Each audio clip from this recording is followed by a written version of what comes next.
Yeah, thank you very much, Katarzyna, for your introduction, and thanks also to Eve and Sam for your outstanding presentations. I'm going to remain in the topic of newspapers, and I'm going to talk about Yiddish in the land of the perpetrators, newspapers in Jewish DP camps 1945 to 48. So I would like to start with the question of why we should be interested in the situation of Jewish displaced persons in post-Holocaust and post-World War II Europe. Um, Last week, I had the opportunity to talk to Roman Schwarzman, who's a Holocaust survivor from Odessa, and who delivered the annual Holocaust Remembrance Day speech at the Bundestag, the German parliament. And he said that while it is important to commemorate those murdered in the Holocaust, we should also not forget about L'chaim, Jewish life. And I think that there's no better display of resistance and L'chaim, Jewish life, than what the Jewish DPs did in Germany after World War II. So I would like to start with two anecdotes which illustrate this. And as you probably all know, Adolf Hitler was imprisoned in Landsberg am Lech, a town in Bavaria, in 1942 for 8 months after the so-called beer hall putsch or Hitler-Ludendorff putsch. However, after the war, Landsberg became one of the largest centers of Jewish life in Germany. So this is kind of an irony of history because the town never really had a large Jewish community before the war, but after the war, it became one of the largest centers of Jewish culture in the country. And as you can see on the poster on the right, which reads, Jeden werden mehr kein Purim nicht haben, which was a quote by Adolf Hitler, which translates in English to "the Jews will have no Purim."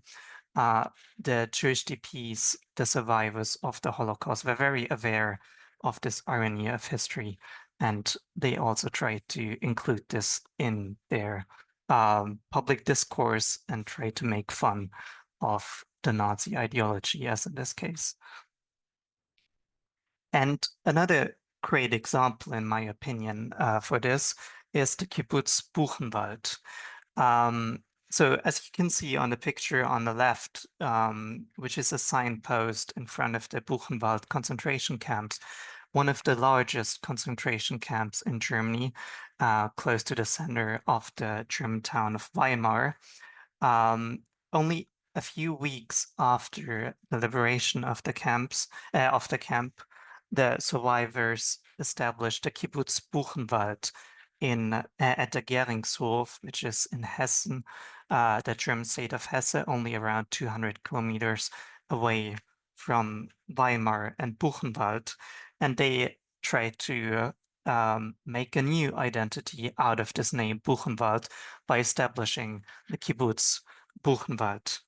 And I could give you dozens of other examples. If you are interested in topics, I would invite you to look at the Yad Vashem photo collection, where you can find hundreds of pictures from these Jewish DP camps. But I hope that these two examples illustrate what incredible strength and resilience the Jewish DPs displayed in Europe after World War II and the Holocaust. So to give you an idea of what I would like to talk about today, first I would like to give some historical background for those who are not very familiar with the topic before I move on to talk a bit about the literature in the field. And then I'm going to talk about my research objectives, methodology, and my findings before concluding with implications for further research in the field. So as I initially focused on newspapers in most of my research on Jewish DPs for now, I would like to give some background on why this is actually interesting in a broader context. In an introduction to a volume entitled The Press and the Jewish Public Sphere, Derek Penzler said the following about the role of the Jewish press. The history of the Jewish press represents a microcosm of the Jewish public sphere. This meant, of course, that there was a wide array of Jewish and especially Yiddish language newspapers in the large urban centers of the 19th and 20th century. For example, on the left in the painting, you can see a watchmaker reading the newspaper Hind, Today in English, which was published in Warsaw between 1906 and 1939, and which was the largest Yiddish language publication at the time. But how does this translate to the post-war situation? As Angelika Königseder and Juliane Wetzel called the situation of the approximately 300,000 Jewish DPs in Germany, they referred to it as a waiting room where they were preparing for a permanent exodus from European soil.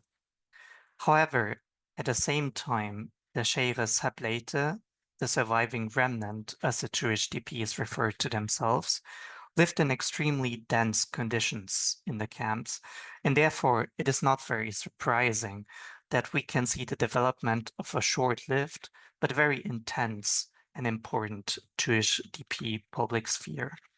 In sheer numbers, this meant that more than 300 newspapers were published at its peak, an incredible number given the very limited audience at the time. And here's an overview of some of the most important works in the field.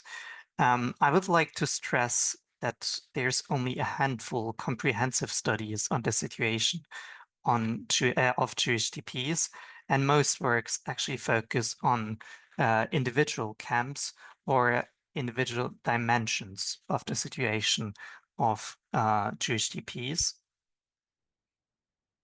And also, as you may have recognized, there are no works in Hebrew included here, as unfortunately for now, I don't read Hebrew. So if you're familiar with some works in the field in Hebrew, I would very much appreciate if you let me know about it.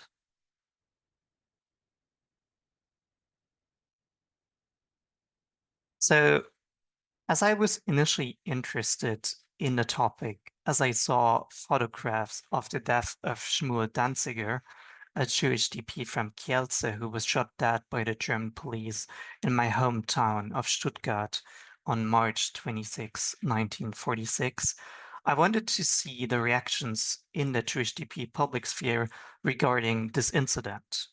And that's why I kind of recognized that there were so many different newspapers existing at the time. So I proceeded to start looking at to start a larger research project for the Foundation Memorial to the Murdered Jews of Europe, which is a very long name for the Holocaust Memorial Foundation in Berlin, who have been to the city. And I started a research project on the Jewish DP press for the foundation's research department. The focus was on the political commentary in the newspapers, and I later tried to link this with the question of what role the Yiddish language played in all this, because I didn't really find very precise answers to this question in the existing literature in the field. So I proceeded to kind of fulfill my goal in this research project by first looking at what were the most important publications in the Jewish DP public sphere. So I went through a lot of these newspapers and I finally decided to have a closer look at two newspapers. On the one hand, I went through all issues of the Landsberger Lagerzeitung, which was later called the Jiddische Zeitung, and which was published in the DP camp of Landsberg am Lech. And at the same time, I also went through all issues of the Unser Stimme, which was published in a DP camp close to the town of Bergen-Belsen in the British zone. By going through all editions of these two newspapers, I wanted to have a representative look at the largest newspaper in the American sector and the largest one in the British sector. And later on, I compared my findings with a few other newspapers from other camps. My goal later is to systematically also analyze these other newspapers, but that is probably going to be a task which I'm going to do during my PhD. So coming to my findings in the content of these newspapers. So first of all, it is important to stress that Yiddish remained the dominant language in the public sphere, which meant that even though Yiddish Hebrew language characters were lacking in Germany back at the time, these newspapers were written in Yiddish language. That meant that, for example, the Unser Stimme was handwritten for the first few issues, and the Landsberger Lagezeitung, for instance, used Latin letters with Polish orthography for Yiddish. So this was born out of necessity because the goal from the beginning was to replace Yiddish with Hebrew, but as the population in the Jewish DP camps was not very familiar with the Hebrew language for now, they still had to rely on Yiddish. At the same time, it is important to say that there were no significant debates in the camps on this issue of language. At least I didn't find any specific discussions in most newspapers on this topic. However, it is important to stress that extensive Hebrew language educational programs were implemented at the time in order to prepare the Jewish DPs for the later life in Eretz Israel, where most of the Jewish DPs departed after the establishment of the State of Israel in 1948. But as it is also important to stress, no major newspapers were actually published in Hebrew at the time. So some newspapers did actually include some articles in Hebrew, but there was not a single important publication which was fully in Hebrew. And now coming to my argument, which I took from all of this, I found that most of the content in a political commentary of these Jewish DP newspapers was predominantly future-oriented, meaning that there were very few articles talking about the political situation in Europe or the homelands in Poland or the Soviet Union of the Jewish DPs. This is why I came to the conclusion, and I'm still not entirely sure whether this is a solid conclusion. So feel free to comment on this in the Q&A or discussion part. But I think that what we could witness in terms of the newspaper's political content also translated to the language question, meaning that Yiddish was regarded as the language of the past and Hebrew as the language of the future. And now coming to the implications for future research, I think that, at least from my perspective, when we usually write the history of the demise of the Yiddish language for Ashkenazi Jews, we solely focus on the effects of the Holocaust.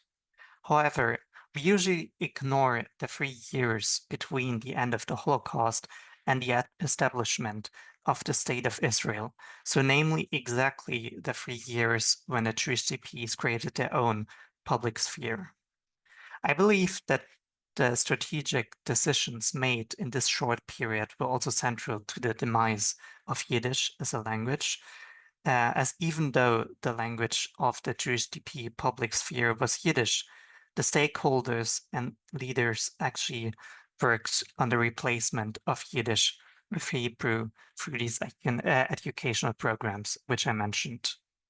This is why I think that further research here would prove to be very fruitful to understand the absence of Yiddish in the young Israeli state, as most traditional research focuses on the political developments in the Yishuv, but I believe that those developments in the Jewish DP camps in Germany are equally as important to the development of Hebrew and Yiddish in the Jewish state of Israel. Thank you very much.